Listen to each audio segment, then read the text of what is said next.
Saludos, amados amigos y hermanos, bendiciones. Bienvenidos sean a este su programa, el Dr. Anderson Habla. Les habla el pastor Héctor Anderson, pastor de la iglesia La Voz de Patmos, en una edición más de este su programa. Quisiera pedirle que si no se han suscrito a nuestro canal, pueden hacerlo ahora, activen la campanita de notificaciones para recibir nuestros videos tan pronto estén disponibles. Además de eso, compartan nuestros mensajes con otros amigos, vecinos, familiares, para la extensión del Evangelio de Jesucristo. Y sobre todo, danos un me gusta, que eso también nos va a ayudar mucho. La última vez que estuvimos con ustedes, estábamos hablando de la iglesia de Esmirna, la segunda carta a 7 iglesias de Asia Menor. La primera carta fue a Éfeso, que ya tratamos eso en 2 partes, en 3 partes debo decir. Y ahora estamos tratando la iglesia de Esmirna, la iglesia perseguida, la iglesia sufriente, la iglesia muerta. Es la iglesia que existió del año 100 al año 313 de la era después de Cristo. Y vamos a continuar con esta carta para terminarla en esta edición, y luego vamos a continuar nuestro seminario escatológico profético del libro de Apocalipsis. En el libro de Apocalipsis, el capítulo 2, los versículos del 8 al 11, la palabra de Dios dice: escribe al ángel de la iglesia en Esmirna, el primero y el postrero, el que estuvo muerto y vivió, dice esto: yo conozco tus obras y tu tribulación y tu pobreza, pero eres rico, y la blasfemia de los que se dicen ser judíos y no lo son, sino sinagoga de Satanás. No tema en nada lo que vas a padecer. He aquí el diablo echará a algunos de vosotros en la cárcel para que seáis probados, y tendréis tribulación por 10 días. Y luego dice: sé fiel hasta la muerte, y yo te daré la corona de la vida.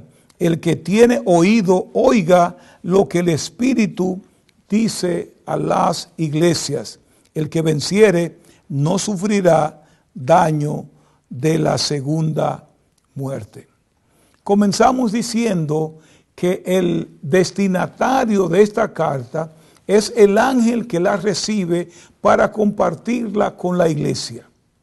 Pero el remitente de la carta es Jesucristo, y se presenta como el primero y el postrero, significando: yo soy el comienzo, yo soy el fin. Yo estoy desde el principio y voy a seguir hasta lo postrero. Nada está fuera de mi alcance. Yo soy eterno. Yo vivo en la eternidad pasada y continúo hacia la eternidad futura. Y luego le dice: el que estuvo muerto y vivió. Eso tiene una referencia a su muerte, explicándole a la iglesia de Esmirna: no importa lo que ustedes estén sufriendo ahora, yo sufrí más que ustedes. Además de eso, yo morí del sufrimiento, pero volví a vivir. Eso significa que Jesús entendía claramente la situación de la iglesia de Esmirna. Y nosotros estamos compartiendo con ustedes 4 maneras en que Jesús vio el sufrimiento de la iglesia de Esmirna. Sufrieron bajo el gobierno de su tiempo, los martirizaban porque no quisieron obedecer algunas órdenes de los césares, llamándolo Señor. Y ellos sufrieron a raíz de eso, de las manos del gobierno. Yo sé que el libro de Romanos, el capítulo 13, dice que debemos someternos a las autoridades de la tierra. Pero cuando eso entra en conflicto con nuestra obediencia a Dios, tenemos que tomar una decisión y esa decisión puede costarnos mucho. Jesucristo también admite y entiende que ellos tenían pobreza material, eran indigentes. Pero Él le dice, a pesar de tu pobreza material, ustedes son ricos espiritualmente.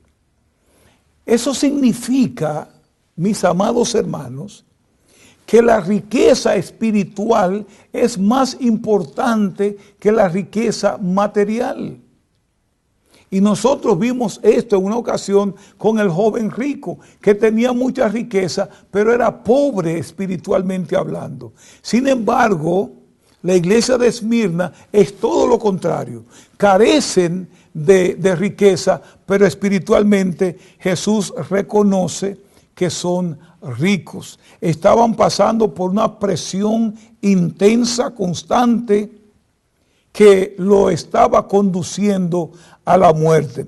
Pero Jesús le dice, no tema en nada de lo que va a padecer, porque ya yo sufrí con ustedes. Escuchen lo otro que dice Jesús.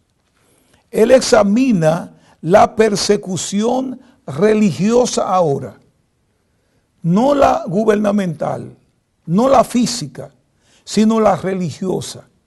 Hay ocasiones en que la iglesia va a sufrir de aquellos que están adentro o que parecen estar adentro. Porque Jesús le dice, yo conozco la blasfemia de los que se dicen ser judíos y no lo son. Más bien son, ¿qué cosa? Sinagoga de Satanás. La palabra blasfemia significa calumniar, hablar en contra. Y esa es una cosa que debemos medir muy bien como creyentes. La calumnia de los cristianos de Esmirna es que ellos estaban soportando, provenía de judíos no salvos. De judíos que parecían judíos, pero no eran, y precisamente no estaban salvos, sino que eran particularmente antagónicos hacia los cristianos. Y ese antagonismo no comienza aquí con la iglesia de Esmirna. Ese antagonismo comenzó desde los tiempos del apóstol Pablo. Le hicieron la vida de cuadrito al apóstol Pablo. Persiguieron al apóstol Pablo. Persiguieron el evangelio que él predicaba. Y persiguieron a todos los cristianos. Pero en esta iglesia, en un momento que debieron estar viviendo en paz, fueron perseguidos por judíos o algunos que decían ser judíos y no lo eran. Ahora, eso puede referirse también que había una confirmación histórica de que no eran judíos. Y sabemos por el libro de los Hechos que también los judíos comenzaron a perseguir al cristianismo desde aquel entonces. Estaban enfurecidos. Los líderes judíos estaban enfurecidos contra el evangelio, que a menudo trataban de despertar la oposición también entre los gentiles, incitando a la gente a ir en contra de aquellos que servían al Señor. Y es por eso que Jesús los llama precisamente sinagoga de Satanás.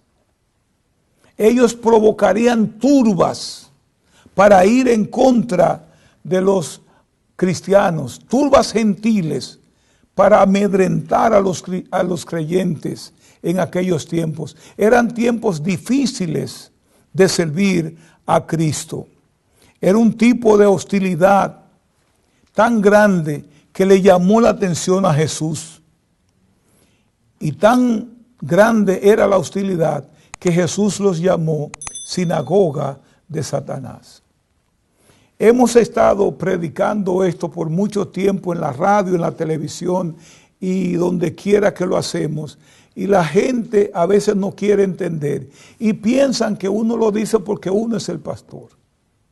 Pero cuando tú tengas que abrir tu boca para calumniar a un hijo de Dios, piénsalo 2 veces. porque te encontrarás peleando con el mismo Dios. No sé si nosotros podemos ponernos en los zapatos de Dios por un momento nada más. Cuando tú tienes un hijo templado, que tú sabes que tú le diste una buena educación, un muchacho completamente vertical, serio, honesto, y tú encuentras a una persona hablando o calumniando a tu hijo, ¿cómo tú te sientes? Y eso es lo que le pasa a Jesús cuando alguien toma a uno de sus hijos en su boca y se pone a calumniarlo. De hecho, podemos decir aquí que esa persona está haciendo, por la palabra de Jesús, sinagoga de Satanás. La palabra blasfemar se utiliza en Apocalipsis también como calumniando contra Dios. Y amado hermano y amigo, tú no quieres calumniar contra Dios. Es una calumnia que no debemos, es un pecado que no debemos acumular en nuestra vida, sentarte a calumniar a los ministros de Dios. Si no tienes nada bueno que decir de un ministro, es mejor que te calles la boca, porque estarás confrontándote con el mismo Dios y de cualquier manera no vamos a ganarle la batalla a Dios. Difamar al pueblo de Dios es una forma de calumniar a Dios mismo. Y será mejor que lo pensemos dos veces antes de hacer semejante disparate contra cualquier miembro de la iglesia de Jesucristo. Por muy insignificante que te parezca ese miembro, no lo haga. Es un miembro de la iglesia de Jesucristo, es un hijo de Dios. Ahora, hay una lista que preparé y voy a compartirla con ustedes de los grados de persecución que uno podría enfrentar debido a la práctica de la fe religiosa. Cuando yo tengo que practicar mi fe conforme a como Dios manda. Los grados de persecución que podemos recibir. Número 1, desaprobación. Nuestros familiares nos desaprueban automáticamente, perdemos los amigos. Muchos nos van a ridiculizar. La presión para confrontarnos, pérdida de oportunidad educativa, sanciones económicas, rechazo, alienación de la comunidad, pérdida de empleo, pérdida de propiedad, abuso físico, violencia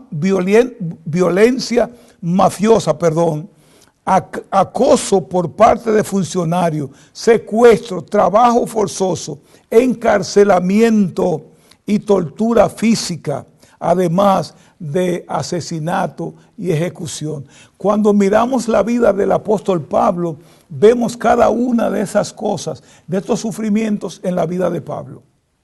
Y no estamos hablando de las prisiones que tenemos ahora, donde el preso tiene 3 comidas, tiene televisión, tiene gimnasio, tiene colegio, tiene escuela y tiene todo. Imagínate en un calabozo donde estás encadenado los pies y manos, no te puedes mover para ningún lado, no tiene movilidad. Y aquellos que quisieran venirte a visitar son también perseguidos si alguien te viene a visitar. Es para que tú te vuelvas loco en esa prisión. Esas eran las prisiones que había en aquel entonces. Entonces, además de esas persecuciones, Jesús aprueba o aborda la persecución física. Y él dice en el versículo 10, no temas lo que vas a padecer. En otras palabras, además de todo el sufrimiento que estoy teniendo, Jesús viene ahora y le dice, no te preocupes lo que vas a padecer. En otras palabras, no han terminado, seguirán sufriendo. Y la pregunta que muchos quisieran hacerse aquí es, Señor Jesús, ¿por qué no hiciste nada por ellos? Bueno, porque ellos debían ser probados.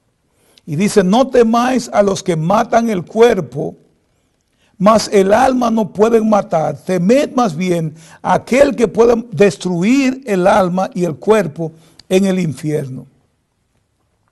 Dios no quiere que tengamos a la gente o a la persecución. Él quiere que lo tengamos a Él.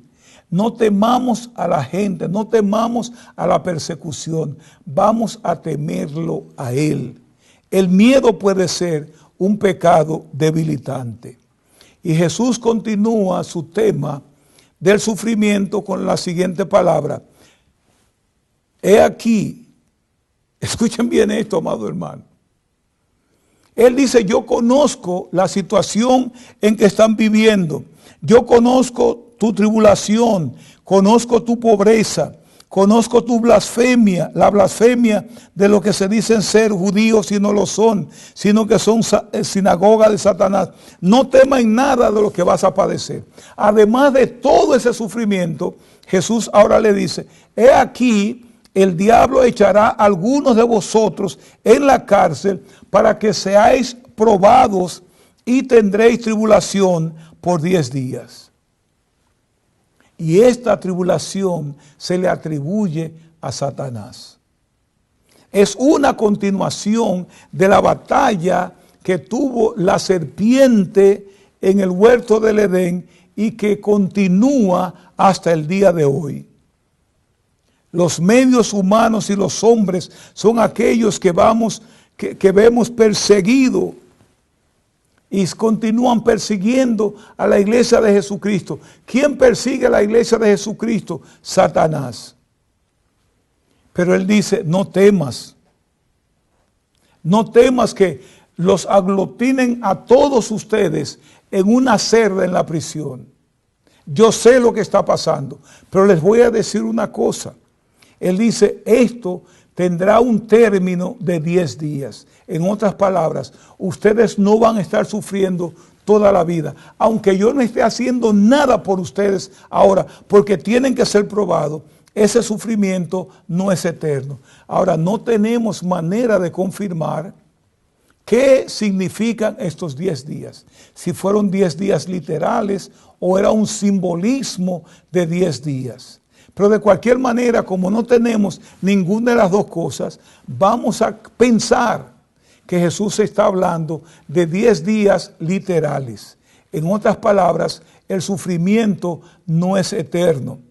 En 10 días saldremos de todo eso. El diablo va a incitar a los enemigos, a encadenarlos a ustedes. El diablo va a traer toda forma de tribulación sobre ustedes, pero no tengan temor, que no va a ser para toda la vida, va a ser solamente por 10 días. Y esta sería una prueba. Hay una palabra en griego que se llama peirazo, que es precisamente la prueba que Dios, hay dos tipos de prueba, vamos a decirlo de esta manera. Dos tipos de prueba. Dokimazo, que es la prueba que Dios trae al creyente con el fin de promoverlo. No es una tribulación o una prueba para hacerte daño, para dañarte. Es una prueba simplemente para pasar de un grado a otro grado. Dokimazo. Y peirazo es la prueba que el diablo trae sobre los creyentes para destruirlos. Y la iglesia de Esmirna estaba pasando por un peirazo ahora mismo. Y el diablo estaría trayendo toda forma de tribulación y prueba para apartar a los de la iglesia de Esmirna del Señor. El deseo de Satanás es que renunciemos a nuestra fe en Cristo Jesús. Él hará todo lo posible para lograr el objetivo de que tú abandones a Cristo y hagas aquello que Cristo no quiere que tú hagas. Fue el primer pecado de Satanás y ha estado llevando a cabo a la gente a cometer ese mismo pecado durante todos estos años. Él no se ha detenido ni se va a detener. En ese contexto, Satanás echará a muchos creyentes a la cárcel durante 10 días. Y como ya mencionamos, no es tan fácil soportar 10 días de prisión en una prisión romana en aquellos días. Muy diferente a las prisiones de nosotros ahora. Ahora, cuando nosotros miramos los versículos 9 y 10, entendemos que Dios tiene el control total de nuestras circunstancias. Y es por eso que nosotros podemos agarrarnos de ahí y no despegarnos, porque Él entiende y sabe nuestro sufrimiento. Él siempre sabe lo que nos está pasando. Sin embargo, se abstiene de intervenir en ciertas circunstancias porque tiene un propósito en la tribulación. Tiene un propósito en la pobreza. Tiene un propósito inclusive en la calumnia que viene contra los creyentes. Si nosotros no somos probados, nunca sabremos nuestra capacidad de resistencia. Muchas personas le dicen, Señor, dame la paciencia de Job. Tienes que tener cuidado cuando haces esa petición. Porque para tener la paciencia de Job y salir victorioso en la paciencia, tú tienes que pasar por mucha tribulación. Y esa tribulación es la que te da el grado de ser paciente. Y nosotros debemos saber esto. Dios usa las pruebas para afinar el carácter del cristiano para su gloria. Hay situaciones en que hay personas que han pasado por tribulaciones tan fuertes y su testimonio es que es la única manera que tuvieron para reconocer que Dios es bueno y Dios es misericordioso. De otra manera no lo sabrían. Dios usa las pruebas como un timbre para alertarnos, para fortalecernos constantemente. Y es como un soplete también para quemarnos. Las pruebas son para nuestro beneficio. Santiago dice, hijito, debemos agradecer a Dios cuando os halléis, no en una prueba, no en 2 pruebas, sino en diversas pruebas. Yo entiendo que ahora mismo los creyentes tan pronto tienen una prueba, corren a Dios y ayunan 7 días, 20 días, 21 días para que Dios le quite la prueba. Pero la prueba viene precisamente para afinarnos, para darnos el beneficio de la fortaleza. Dios ve la debilidad humana como una fortaleza. Cuando tú pasas por la prueba, realmente puedes decir, con Cristo estoy juntamente crucificado y vivo no ya yo, mas vive Cristo en mí.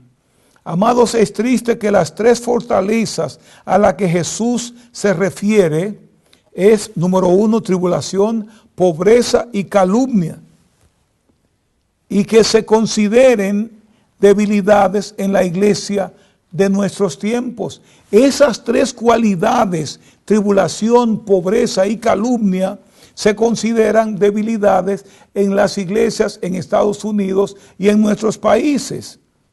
Sin embargo, como ya les dije, a pesar de tener esas 3 condiciones en nuestra vida y estamos como si no tuviéramos aire, Jesús nos dice, aguántate, que yo voy a estar con ustedes, y eso tiene también un límite. Son 10 días nada más. Cristo le hace una exhortación a esa iglesia. Y la exhortación principal se encuentra en esta frase que ya mencionamos: sed fiel hasta la muerte. Es un imperativo que hay aquí. No es que si yo puedo o quiero. sed fiel hasta la muerte. ¿Y qué pasa si yo soy fiel hasta la muerte? No es que sea fiel por 10 días, no es que sea fiel por 20 días, por un año, por 2 años. Hay personas que vienen a la iglesia y si no logran lo que ellos desean, se van de la iglesia. Pero Jesucristo no está diciendo, sed fiel por 10 días, por 3 meses. Él está diciendo, sed fiel hasta la muerte, a pesar de la tribulación, la angustia y la persecución. Hasta la muerte. Cuando tú eres fiel hasta la muerte, la Biblia dice, yo te daré la corona de la vida. Hay una corona especialmente para aquellos que son fieles hasta la muerte. Jesús le manda a ser fiel hasta la muerte. Y el énfasis aquí está en la palabra fiel. Sé fiel. No que llegues arrastrándote, cayéndote y levantándote, pecando y pidiendo perdón. No, sé fiel hasta la muerte. Lo que Jesús está diciendo, no necesito que tengan éxito. Lo que yo quiero es que sean fieles hasta la muerte. Y yo te voy a dar la corona de la vida. Es la corona para aquellos que soportan las pruebas, las tribulaciones en la vida. No es una promesa a la vida eterna, porque ya la vida eterna la tenemos, sino que nos va a dar una corona especial, una recompensa especial, la corona de la vida. Entonces dice, al que venciere no sufrirá daño de la muerte segunda. La muerte segunda es la extinción, la separación total y completa de nuestro Señor Jesucristo. Aquellos que se presentarán ante el trono blanco sufrirán la muerte segunda. Y Jesús está garantizando aquí que aquellos que son fieles hasta la muerte no van a pasar por la muerte segunda. Aquí estamos hablando del vencedor, que significa servicio, victorioso o ganar. Si tú quieres tener esa corona de victoria, tienes que ser fiel hasta la muerte. Y Jesucristo te va a poner un día la corona de la vida.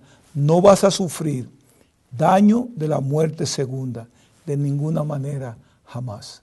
Sobre toda cosa guardada, guarda tu corazón, porque de él mana la vida.